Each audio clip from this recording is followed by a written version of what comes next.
I'm a marketer, I'm not a techie, so how did I end up doing a tech talk here? So I'm going to tell you my story and share with you the journey that I've been on, and hopefully it'll give you some insight into how a non-techie builds something that's techie. So just to give you a bit of a background, I'm a marketer, I'm trained in marketing, I've got an MBA, I've done a degree in marketing, I've got a postgraduate qualification in marketing, I've worked at the Ford Motor Company in the marketing department, but I've also had an 18-year career in the NHS looking at service management, ops management, and been in quite senior positions looking at how do you improve services across South Yorkshire and Bassett Law amongst all of the stakeholders that are involved in that. But alongside that career, I've always had a passion for small businesses and how they can do their marketing more efficiently, get the results that they need to help scale and grow their businesses. So I've always been doing kind of paid and non-paid freelancing on the side throughout my career. None of this is tech, as you can see.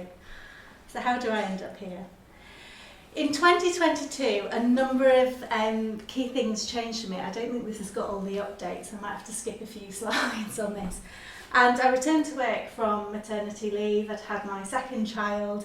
It was the end of the pandemic. The NHS was in utter chaos. There was waiting lists that were beyond belief, really. We already had a problem pre-pandemic, and then it was much worse afterwards.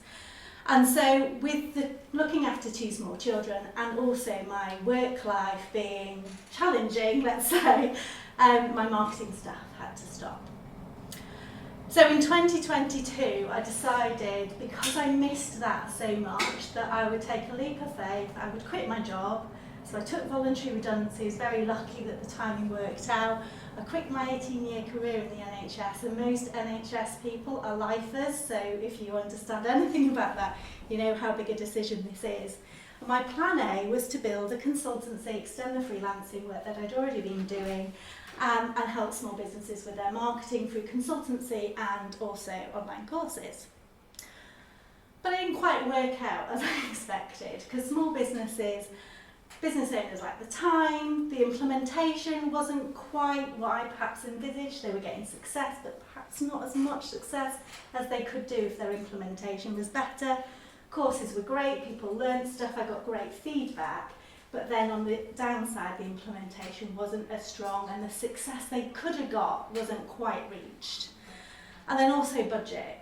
So yes, they could do some of these things, but they couldn't pay for a trained person to be able to implement this stuff. And so, plan B came along. How can I help small business succeed with their marketing without the need to learn all of the stuff, to be able to implement it, without the big budgets to be able to pay somebody, or even small budgets to be able to pay somebody else to do it, the time to learn and implement, and also the expertise to know whether what they were doing was quite right. A lot of the stuff that I had been doing when it was unpaid work was hand-holding people through it, but once you've got to pay yourself and pay your own salary, that became really difficult.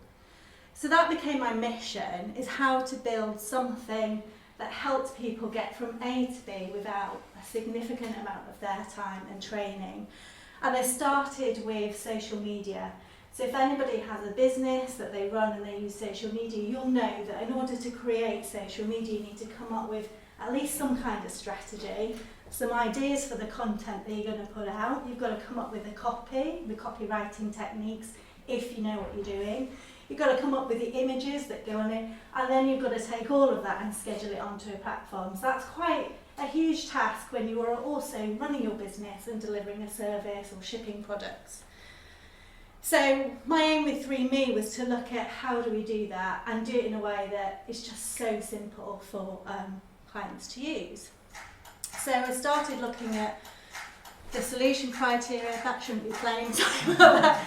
So it's affordable, easy to understand, giving people great baseline marketing without having to be good at marketing. So anybody could use it, regardless of their skill level, and still get the results. And quick to implement and easy to run. This is like a little demo that shows you how quick and easy it is to run.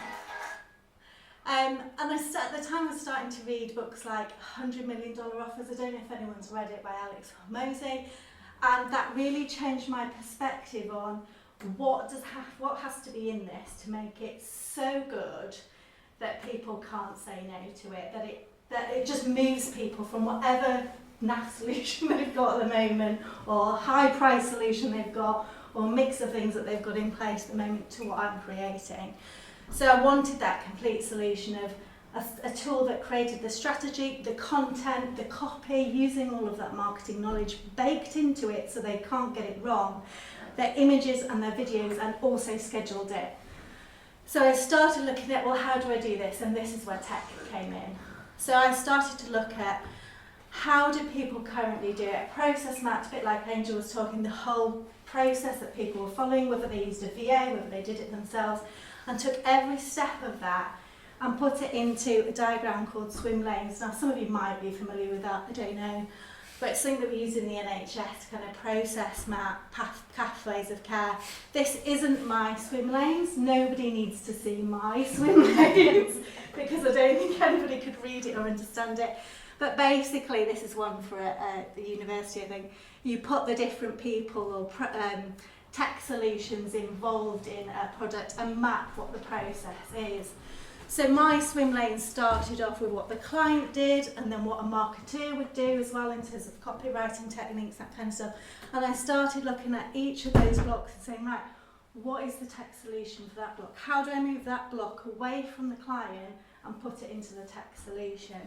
And what I ended up with was a series of no-code, low-code solutions that I learned a bit of code and with a bit of help from some developers pulled together to be able to create 3Me, which is this social media SaaS tool that helps you get from just putting in stuff about your business to a whole strategy worth of posts for your business scheduled for whatever platform you want to use. So I did it in a number of stages. I didn't just build the whole thing. I did it as a semi-manual offer, tested it with a few clients, got some feedback, and then went to like a semi-automated, started building in some of the automation around how the images were generated, how some of the copy was generated. And then it became a hybrid service, an automation offer, and I'm just about to release the beta test of the fully automated end-to-end solution for this. That's all built on no code, low code, and with a little bit of extra code stuck together in the middle.